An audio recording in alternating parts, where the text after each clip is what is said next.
Live from the Grizzly Mint Factory. This is Octothorpe. Ryan, what are you doing over there? Do you want to tell the audience why you're holding a firecracker, a hamster, and then wearing a shirt that says, I fucking hate hamsters? What are you doing to that hamster right there? Well, I'll tell you what. You badmouth my mom, it never happens again. You do it fucking once, and you're fucking dead. Okay. I want to be honest. I was on the hamster side before, but now that I hear you should have heard what he said about my mom. I can't defend the life of a hamster that talks bad about someone's mom. Bro, did you know, Richard Gere? You ever heard, do you know that actor Richard Gere? I'm familiar with the name, but I can't picture a face right now. He's like this guy that he had silver hair for like his entire life. Oh, he's, you ever seen Pretty Woman with Julia Roberts where she's a prostitute and they take her off the street? I've seen clips, yeah. It's the guy from that. Okay. Yeah, man, there was like a rumor about him going around that he likes to shove like gerbils up his ass. Huh? And I don't think they're recent. They're not recent rumors. Okay. Because he's not exactly like an A-list celebrity anymore. Yeah. But like back in his like prime, people were like, yeah, this dude for sure shoves gerbils up his ass for sexual pleasure. Do you believe that? Hollywood's pretty weird. I think so. Somebody like that's an A-list celebrity. They're just pounding so much fucking poon that they get bored. Yeah. And so then they go to like guys and they start doinking guys. Well, hey, no problem with that. Yeah. Hey, do whatever you want. It's just they got bored with ladies, they went to guys. Okay. And then the next logical step is gerbil. Yeah. Okay. The sexual hierarchy for an A-list celebrity is woman, man, gerbil. Everybody know that. Is there anything under gerbil? Shark. Really? Yeah. Has anyone ever got there? Or is that like theoretical? Yeah, that's like nobody's ever been so perverse to go that far. Okay. But I think the next logical step, I mean, if we're talking logic here. Yeah, I mean, I would agree. Agree.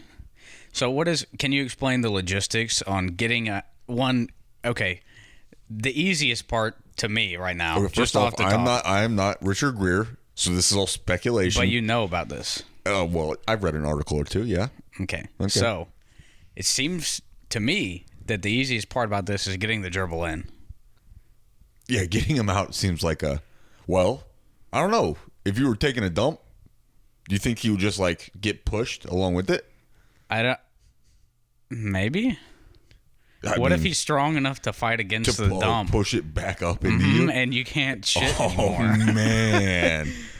Oh, that's rough. Yeah. And also, how do you not stop him from just like... chewing through you? Yeah. I don't know. I guess maybe like you got to find like an old gerbil that doesn't really have that much time left and their jaws are tired. I don't know. Ask Richard Gere. Hey, let's call him. Okay. We're getting Richard Gere on the line. Hello. Oh, me. Oh, hey. You're the one that called me. Hey, Richard Gere. Yes, former A-list celebrity Richard Gere. Oh, it's still A-list in my heart, but that's very kind of you. My buddy Ryan. Are you a gerbil by chance? Okay. Yes. Oh. What if I am, huh? Well, first off, very nice to meet you. Maybe we could wine and dine sometime. Okay, all right. I'll be in New York next weekend if you're around there. That's great. That's great. You know what? I got to fit you in between a subway rat and a pigeon. Okay, but I'll fit you in. Yeah. That's a good double entendre, Richard. You'll fit me in. So I got to ask before you go, what do you do if I start nibbling in there? Oh, that's when it's the best. Okay. All right. Ryan, can we hang up on Richard Gere? Yeah, sorry, Richard Gere. Like, dude, you're really creeping us the fuck out. Yeah. All right, no problem. Former A-list celebrity Richard Gere here. Sign it off. Dude, is that how he hangs up the phone every time? Is that how he answers it? I don't know. Why are you asking me? You have his number. I've never talked to this guy before. Well, because I'm in the gerbil dealing business. Oh, yeah. Okay. You deal gerbils, like the Mormon bombing guys deal documents. Oh, is it? That's a pretty good segue. Is it as high stakes? Well, thank you, by the way. That's a really good segue, dude. So let's preface this perfect segue. So we had a torpedo reach out to us. The torpedo goes by Mason Flynn. Okay, right? Screen name? That's his screen name. Yep. I think his real name is QAnon, but we'll get to that later. Okay. Yeah.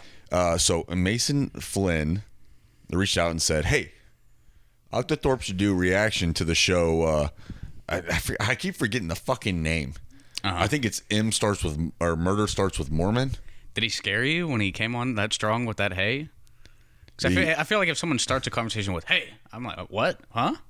Oh, you know what? Now that I'm reading it, he left the hey off. Murder Among the Mormons. There's a series on Netflix. That's the name of it.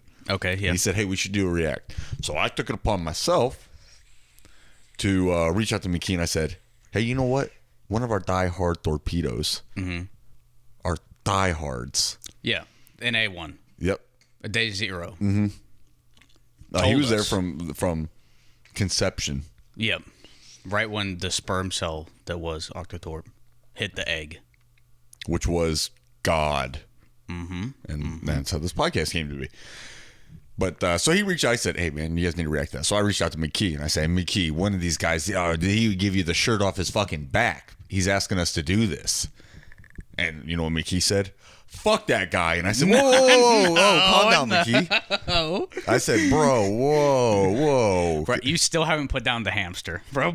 Please put down the hamster before you lie to the fans. Okay, I'm putting it down. I'll come back for you, Jerry. Okay, so... He's running away. No, he ain't going to get far, don't worry. I cut his Achilles. I cut his Achilles. He's already behind the couch. There's no way you're getting him I in. didn't cut his front legs. That's a problem. He's crawling. Dude is skull dragging the whole way.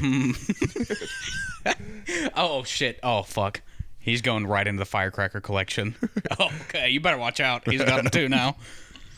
So he said, watch this Murder Among the Mormons. So we said, all right. So McKee came over. We said, fine. Yeah. We said, oh, okay. So McKee came over. We just watched episode 1, so it's in the forefront of our mind. Yes. And me and McKee had the exact same sentiment about the first episode. Yeah. Which was what, McKee?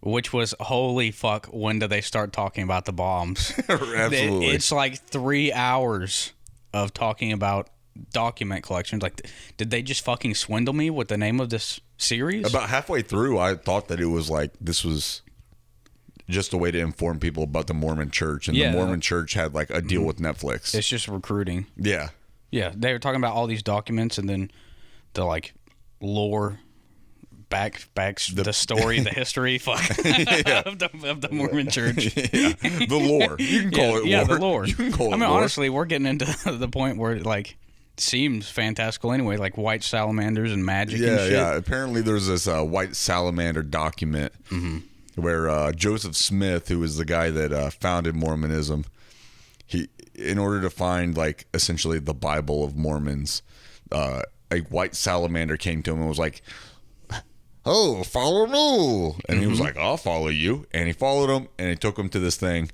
took him to where the documents were. Yeah. All this is circled around documents.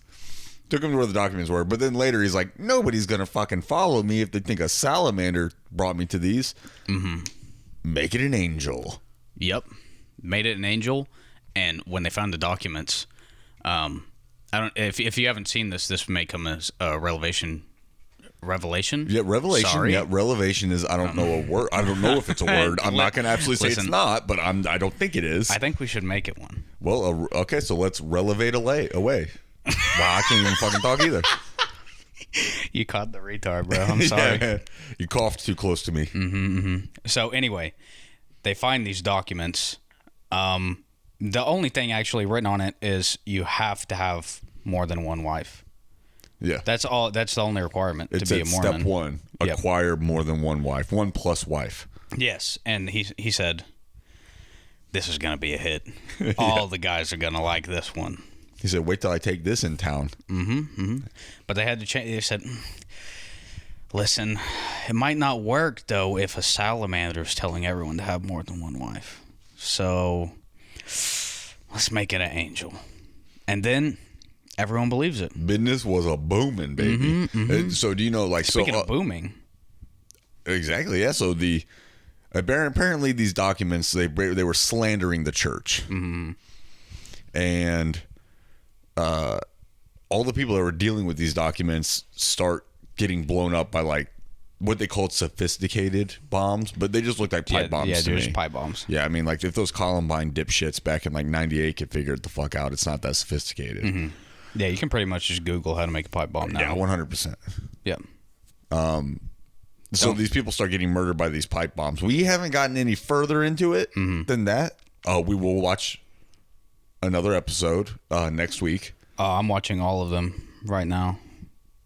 I have a data uplink into my brain. You got that Neuralink? The Elon Musk chip. Neuralink, yeah. I'm watching all of them while we talk right now. It's actually they're still talking about documents. Yeah, they got back off the bombs and they said, actually, that was it. That was it. That was the entire bombing story. Fucks. Yeah, it was 45 minutes and they like finally got to like anything to do with murder. What, 38 minutes in? Maybe. Yeah. Yeah, it's the first like 3/4 of the entire episode is talking about documents and explaining these like Bond villain types to us that collect these documents. Like every one of these people could like replace Goldfinger. Yeah. And it would be like, it would not look out of place at all. No. One of them sounds like Winnie the Pooh though. That first guy? Yeah, that first guy. Don't make me say it. Yeah. Don't make me say it, Christopher Robin. That's pretty good. Does that sound like a Winnie the Pooh? Yeah, I think mine was better, but yours was like a British accent. This guy is not from Britain. No, mine was Winnie the Pooh. Listen, you're trying to slander me. I am not. So if you've listened to any of Octothorpe, then you know McKee's stance on the Mormon faith. McKee had a terrible run-in. I don't want to make him relive it unless he would like to tell the tale. He can just sum it up if he can hold it together. McKee, can you hold it together? I think I can. All right, man. The floor is yours. Listen, before we go into this, if I start getting too emotional, you got to tell me, because this is a light, haha, funny episode, and this is really near to my heart. All right, time to relevate, baby. So, have I told this story before? You've told it on the pod before, but for those that don't know the full story, okay. You can just give them the cliff notes, give them the highlights. I don't want you to have to relive the whole thing. So, when I was a young boy, I had a sick mother that needed only one thing to get better. Do you remember what that was? I remember exactly what it was. It was 5 gum. Yep. Okay. Just one pack of 5 gum, and her stage 4 cancer would have been healed. Stage 4 colon cancer. That's what they don't tell you. Is 5 gum's good for that, but they sat us down. The doctor sat us down. Said, "I'm sorry. There's only one cure for this, and we're out of it at the hospital. You'll have to go to 7-Eleven and get 5 gum, or your mother will die very soon." So I go down to 7-Eleven, go into the store, get the 5 gum, talk to the guy. Everything's going smooth. Talk to the guy at the counter. Yep. Buy it. On my way out. Telltale signs. Something bad's about to happen. Yep. Clicking of the baseball cards in the spokes. Yep. Multiple people on huffy bikes, dressed up, white button-up shirts. Short sleeve. Short sleeve. The tie's on. I can't. Do you need us to cut? No, I can. Just tearing up over here. I hear it as I'm walking out. They come in. They're 8 or 9 bikes deep. I can't for the life of me remember. It seemed like they completely encircled me within seconds, calling out to me. I'll never forget the sound of those voices. Oh boy, how many wives you've got? Me, 6 years old. I know where I'm from.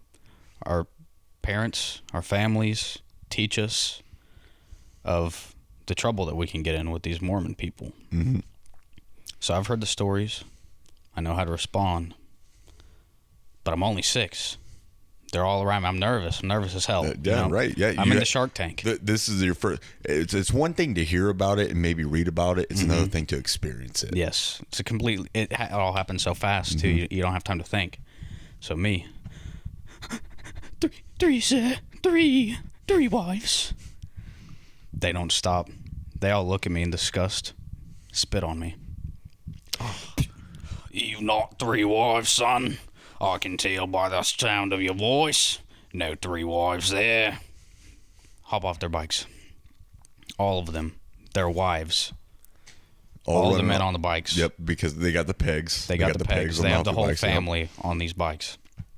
Stomp on me. Kick me. Hit me. Punch me. Baseball bats with nails in it. Slamming down, like just beating the absolute shit out of me. They take my phone. They take my Rolex. They take my wallet. Inside the wallet, a first edition Charizard card, PSA 10. Gone. Hard to believe. Which, at this point, the least of my worries. Yeah. When one of them sees something fall out of my pocket. Oh, no. What was it? They see that foil slide across, glistening in the light. 5 gum.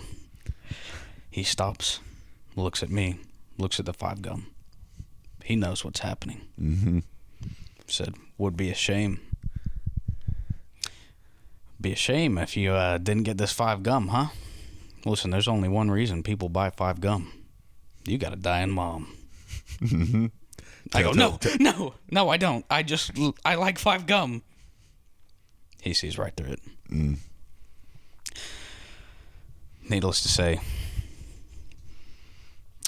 I didn't leave with that 5 gum. He picked it up. Every single one of those sticks of gum, him and his family ate in front of me. Swallowed it and everything. Swallowed it. Yeah. And that's how my mom died. Well, we hate to bring down the mood. Yeah. I'll try my best to uplift it. Mm-hmm. Thank you for being courageous in order to tell that story. Mm-hmm. I know it's tough for you. And like, you guys can't see him right now, but he is in fucking shambles. Yeah. He's a fucking hollow husk of a man in front of me. Well, I think it's important to get the truth out there. Yeah. 100%.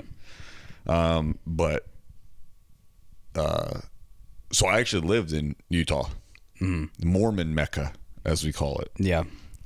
And gang violence every night, dude. Oh my gosh, between the whites and the whites, it was tough. The white on white crime. You don't read a lot about it, but the business there is done with guns. You know, who's getting those documents to sell? That's a lot of money to be made there in those documents. The document business for the Mormons is up there.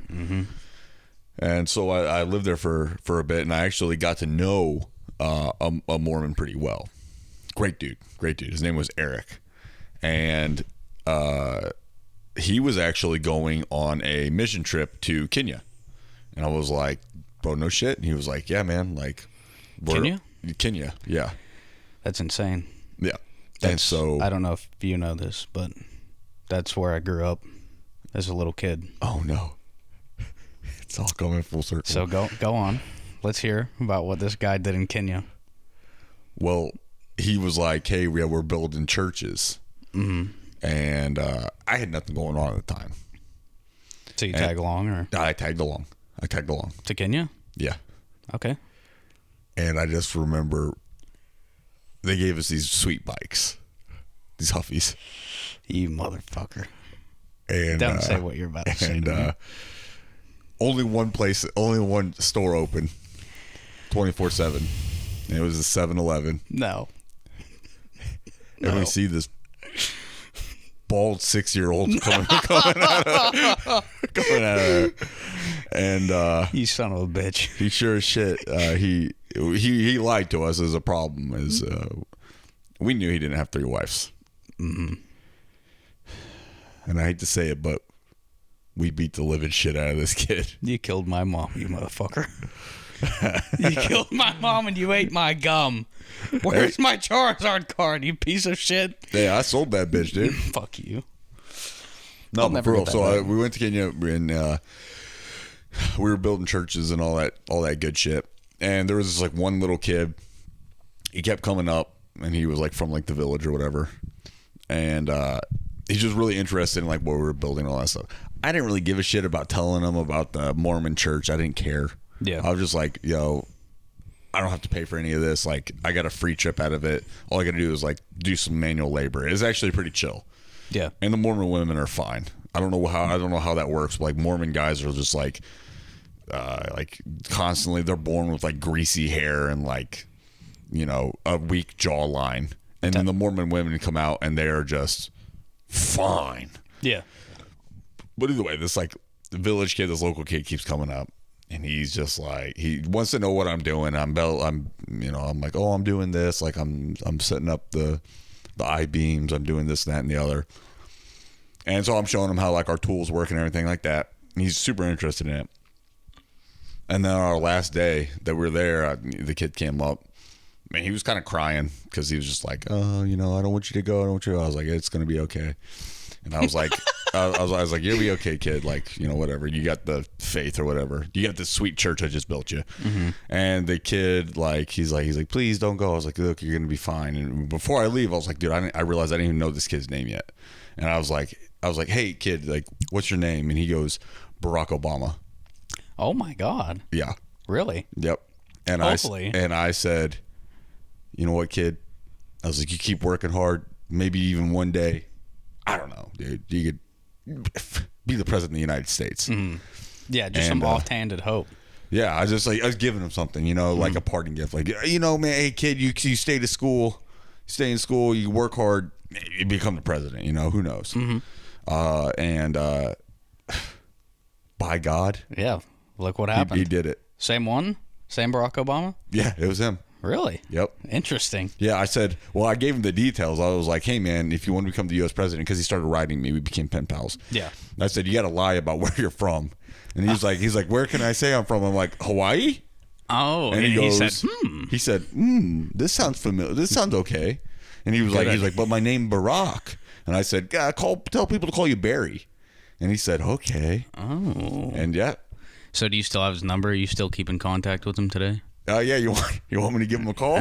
Well, I don't. Would he talk to someone like me? I don't know. Yeah, man. It's he might only talk to me. Really? Yeah, he might only talk to me. So I would have to be the one on the phone, and you got to pretend like you're not here. Okay. Okay. So here I'm gonna give Barry, wink, wink. I'm gonna give Barry a call. All right.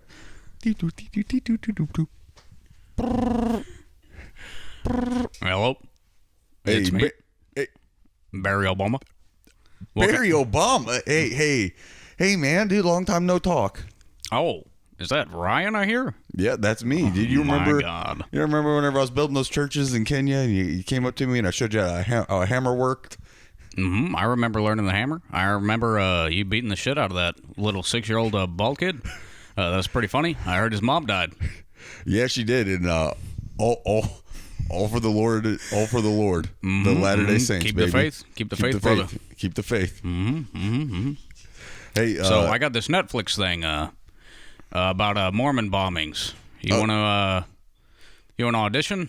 I mean, audition. You know, you want a spot. You're in it. yeah, man.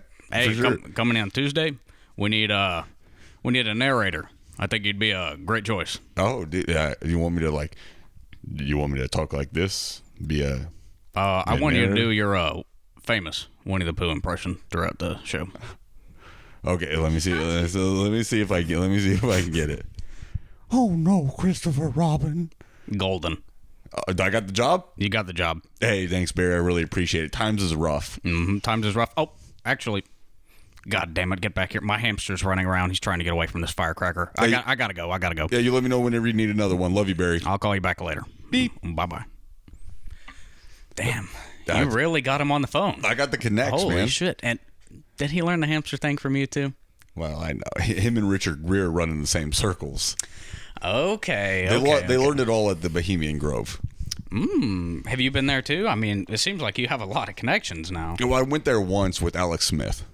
Or, not Alex Smith, pardon me. Alex Jones. He was going by Alex Smith, so nobody kicked him out. Yeah, under his cover name. Yeah. Do you want me to call Alex Smith or Alex Jones? I can call Alex Jones if you want. Listen. You know what? I already got my phone in my hand. Let me call him. Okay.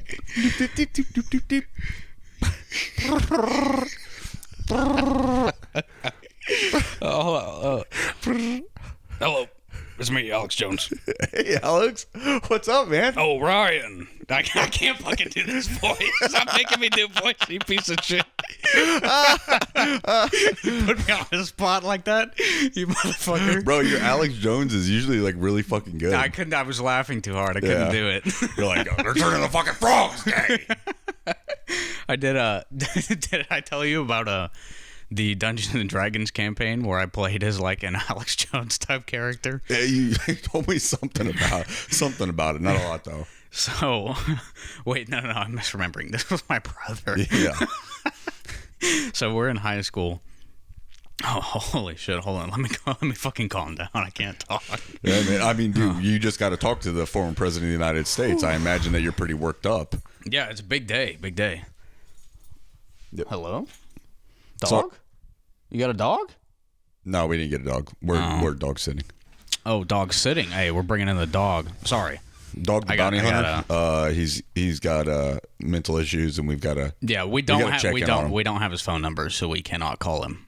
That's real weird because I got it written down. I got it written down right over here. No. Well, give him I don't even know what this guy sounds like. Please. all you got to do is say. All you got to do is be like, just turn to Jesus Christ, brother. Is that what he does? That's all he like. He'll be like, you know what got you in this? He finds some dude that like slapped around his wife and like ran away to like Mississippi or some shit, and he hunts him down and he's like, you know what get you out of this situation? Jesus Christ, brother. And he like preaches the Lord to everybody, and they're like not having it because they're just like, bro, I'm going to jail for life. Like, get the fuck out of my face. God, do you want to do that? We could be bounty hunters. I could be a bounty hunter. Yeah. I could be a tech guy in the car. I go, yeah, I need to grow up my mullet and dye it blonde because I want to look like Dog the Bounty Hunter. Okay. Yeah. I want to do big ass mutton chops. Oh, yeah. Like if I feel like... Can you connect them to your mustache, though? Like kind of get like Joe Dirtish with it? Yeah. Okay. Yeah. Oh, yeah, I'm going to. It's not just the burns. Yeah, okay. Yeah, we're connecting it to a mustache. Yeah, I think you look really good. I'm picturing it right now, and pretty good look. Yeah, that's what I'm trying to do. Become a bounty hunter and get the big-ass mutton chops and then shave the head. Oh, yeah. Oh, hell yeah. And then I think I'm going to smoke cigars a lot. I'm cool with that, just as long as you, like, smoke cigars for Christ. Yeah, we do it for the Lord Almighty. Yeah, we do it for old JC, baby. Yeah. Go on. Who the fuck were we talking about? Oh, Alex Jones, Bohemian Grove. Yeah. So I didn't even know what the fuck the Bohemian Grove was. And then I had to, the first person that ever, oh, no, you were telling us about your brother being the Alex Jones character in D&D. Okay, yeah. That's right. So in high school, we played D&D like a lot. And my brother wanted to play. So I was like, cool. Like, showed him how to make a character. And he's like, I got an idea for this. So I showed him how to do all of it. And then he was like, I'm going to do the rest of this. Like, I want it to be a surprise. Okay. So he shows up with the Alex Jones character. And his impersonation is a lot better than mine. Like, his is, like, pretty spot on. And throughout this campaign, like, it's always something deeper than, like, it's never just goblins in a cave. He's like, it's the globalist. yeah. So of course, like he's has like no actual thought that this is deeper than like goblins in a cave. But I'm like, that'd be pretty fun. Yeah. So we make it that. And by the end of the story, he like falls down this mine shaft to save the party while they're like running from fucking some enemy. I don't even remember. And like ISIS or something. Yeah. And like quote unquote dies. Okay. and so like real life, he had like his job hours changed. And he like couldn't come for like the next 4 sessions. Okay, So he comes back, and I forget how the fucking they're working their way down to get to this globalist base at the center of the earth or some shit. And so he comes back, his work hours change again, and he can play. And they get to the bottom, and it's like Alex Jones with an eye patch over and like the Metal Gear Solid like Snake, like he has the shrapnel at the top of his head. Yeah. And he becomes Punish Jones. Punish Jones. And they kill the globalists. Hell yeah. Yeah, that was pretty fun. I think that was the funnest D&D session I've ever ran. Oh, that actually sounds pretty fucking funny. Mm-hmm. I need you to meet your brother because your brother fucks, dude. Like your brother's a fuck machine. He wears Tommy Bahama. Yeah, well, if you're gonna fuck, you can only wear Tommy Bahama. Mm-hmm. Which just brings us to something that we've been kicking it around a bit, but we wanted to talk about the torpedoes, the listeners, the fan base, and so we came together with a list of the 10 top torpedoes. And essentially, what we're gonna do is we're gonna go from 10 up to 1. 1 being the most die-hard torpedo. Die-hard torpedo. Yeah, whatever. Yeah. Whatever. Shut up, bitch. You can't breathe past that like you didn't fuck up the But anyway, the most die-hard torpedo is going to be number 1. We're going to start with number 10. And we might give some context to why this individual is. Little cliff notes on why our positioning is what it is. So. Yeah. McKee, you got number 10. And I'll go 9, and then I'll have number 1. So you want number 1? Do you want number 1? I mean, we got the list right here. Either of us can read it. No, I'll let you take number 1. Okay. But before we start this, I do have to piss, listeners. Hey, what do you know? Hey, every episode. Hey, it's that time. Every episode. All right. Whew. Back. Nice. Back from pissing. And with no further delay, let's start the list with number 10. A lot of these, I'm going to preface this, a lot of these don't require a lot of explanation. Okay. All right. I'll give what's needed, but some of them it's just like, oh, yeah, I see that. Yeah. Okay. So we'll start with number 10. Okay, number 10. Reverend Al Sharpton. Oh, dude. Number 10. A die-hard. Die-hard torpedo. Yep. Some of the things he said about Jews don't really sit right with Ryan, so we had a compromise for number 10. Yeah. Or else we think it'd be a little bit higher. Because McKee originally wanted Hitler. I said, let's make a compromise. Let's get a black Hitler. And so we got Reverend Al Sharpton. Reverend Al Sharpton. Number 9 is Justin Henson. Okay. He Solid choice. He created some banger memes in the Torpedoes group chat. Yes. It's always appreciated. Engagement from anybody, that's always desired from from the land of milk and honey. Yeah, from the ego-driven megalomaniac. McKee, yeah. Yeah, me. Yep. All right. Okay. So, number 8, Umbibwe. This was a childhood friend I had growing up in Kenya. Longtime listener, great friend. I remember him. No, you never met him. I remember him. No, you didn't meet that. No. Anyway, I feel like not a lot needs to be said. Everyone knows Umbibwe. So, go ahead. Next one. Why are you laughing? Dude, that's gonna be the best one. That's gonna be the best. That was so fucking funny. Why are you laughing? That was such a throwaway joke. That was so good. You fucking lies. Wasn't even that good. No, that one is so good. You said his name so perfectly each time. Holy shit, that's fucking... Gain your composure. Bro, that one is so good. Holy fuck, I was holding it in as best I could. Okay, number 7. Peter Bayless. We also wanted Peter Bayless because...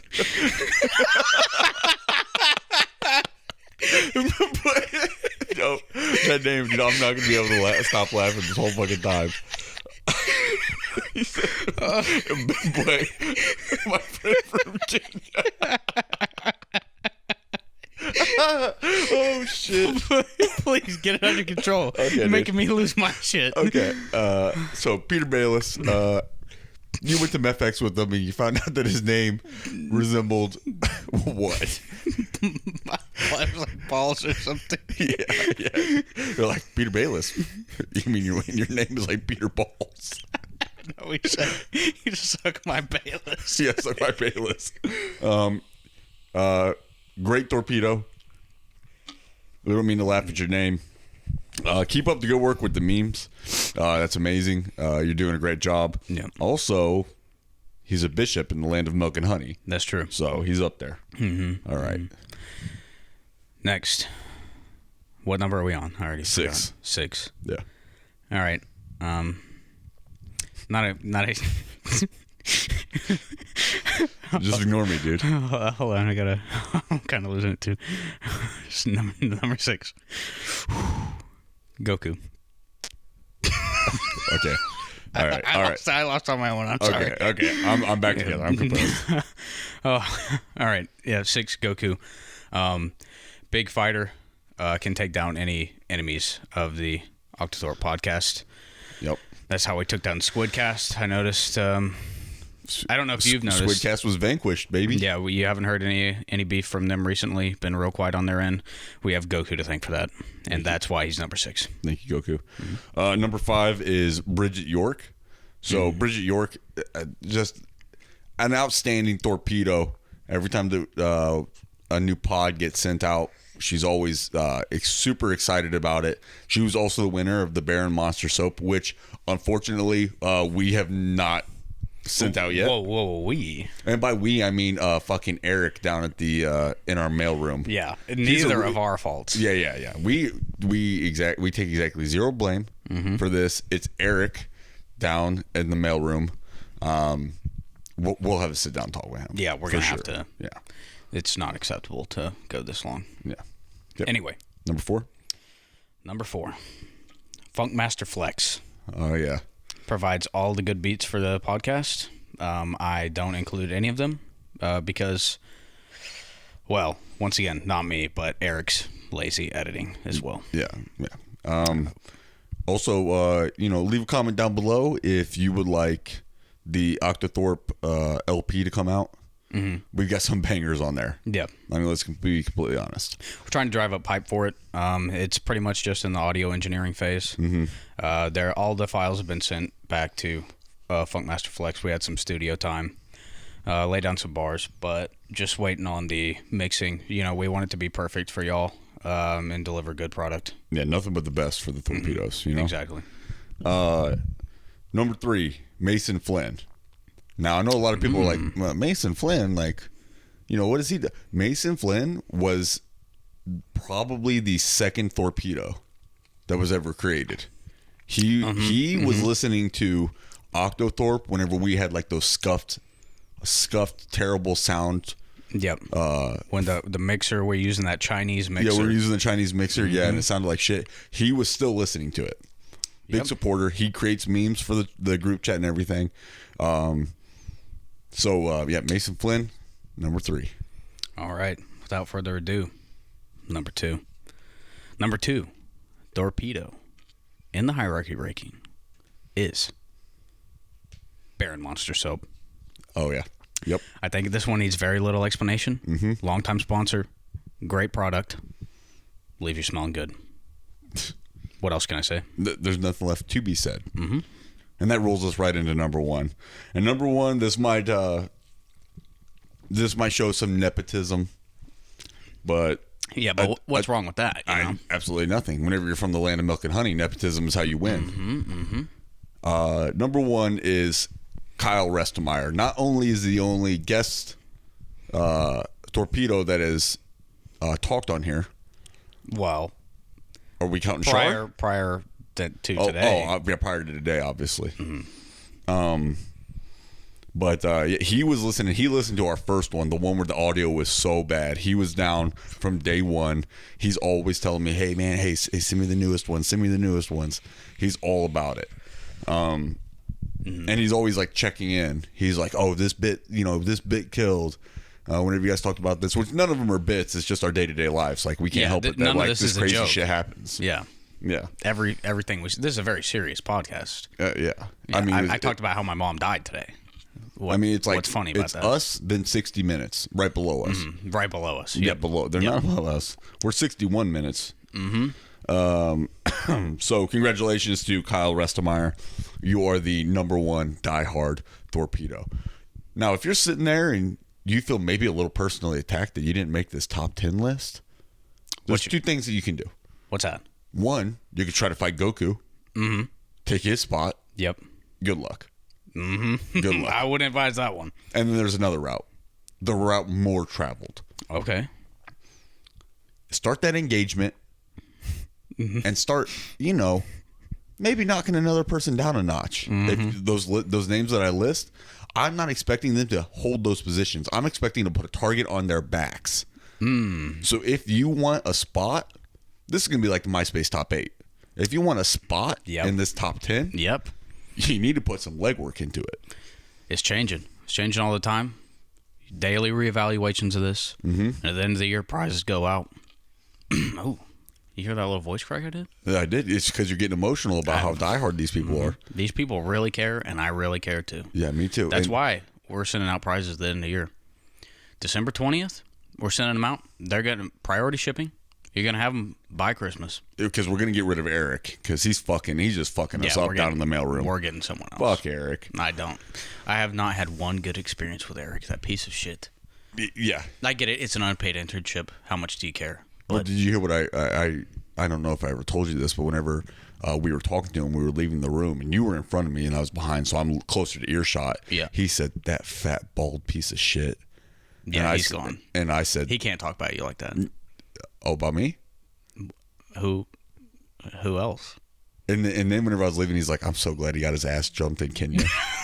That's and I turned around and I conflicting. Then he must have us mistaken. Okay. But yeah, so whenever we send that stuff out, December 20th, that will include some Baron Monster soap, obviously, a Tommy Bahama shirt, one size fits all with Tommy Bahama. Yes. Obviously, like scumbags wear scumbags. Every scumbag wears a 3XL Tommy Bahama. It doesn't matter how big you are. Yeah, Really you wear doesn't. the 3X. Yep. And it includes, I'm praying, knock on wood, that this doesn't happen. But if any of your family was to get stage 4 cancer, we will be sending a pack of 5 gum with you. So you can be ready. Make sure that you put it on the shelf, you save it, you put it in your medicine cabinet for whenever that day comes. Yep. Keep it on you. Don't even put it away. On you at all times. That's how you avoid cancer. Peace, love, positivity, and keeping that thing on you. But, I mean, what if somebody comes and, heaven forbid, a group of roaming Mormons? That's true, but I've learned since then, and that's why I also keep a gun now. Okay. Because Mormons... Good, the gun and the gum. It's like a kryptonite. You shoot a Mormon, like, they're not taking your gum. Yeah, they scatter. It works every time. Hell yeah. But anyway, if you all have any suggestions for anything that you would like us to talk about, leave a comment, drop it into the group chat if you want. We will look it over and decide, that'd be fun to talk about. We'll have a summit. We'll have a summit, yep. Discuss from there. It will be held in the land of milk and honey. Yes. And as the Pope and as one of my cardinals, we have the final say. Obviously. Of course. Yeah. Obviously. But that's going to wrap it up for today's show. Yes, but before we go, one more thing. Go ahead. If anyone has any ideas for the trophy design for the awards for this annual quarter, please send in the trophy design, and we'll pick the best one. And you can send those to Big Dick 1 through 6. 1 through 7. 1 through 7 at gmail.com. Yes. Okay. Absolutely. So come up with some good ideas. Send them in to us. Once again, We'll look at it. we'll run it up the chain of command. You'll finally Have the get. summit. You might get to the Pope and the Cardinal. We'll see. McKee, get anything else you want to say? No, but I gotta call Obama again after this. I got a gerbil problem. Okay. Of course. Well, I understand. Yeah. Nothing else that they need to know about, Well, all right. To all the torpedoes out there, Octothorpe. Out.